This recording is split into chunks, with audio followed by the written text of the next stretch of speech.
A microarray is a very powerful lab technique since it allows you to perform thousands of genetic tests at the same time. The most common purpose of microarrays is to look at the level of expression of all genes in the genome. The microarray itself is a small chip about the size of a penny that has thousands of DNA or RNA probes attached to it.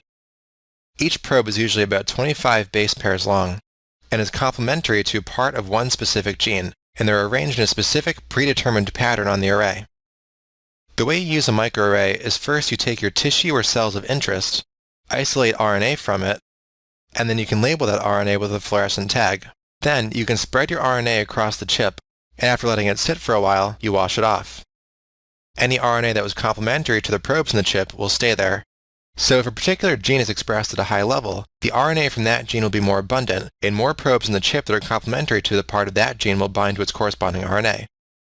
Next, you let a machine read the chip by looking for those fluorescent labels, and since the probes are arranged in a specific order, the machine knows which ones correspond to which genes. Microarrays are particularly useful when you want to look at a large number of genes, such as when looking for predisposition to diseases or mutations that may have given rise to a tumor. They can also be used to detect single nucleotide polymorphisms, or SNPs, which can be used for genotyping or linkage analysis.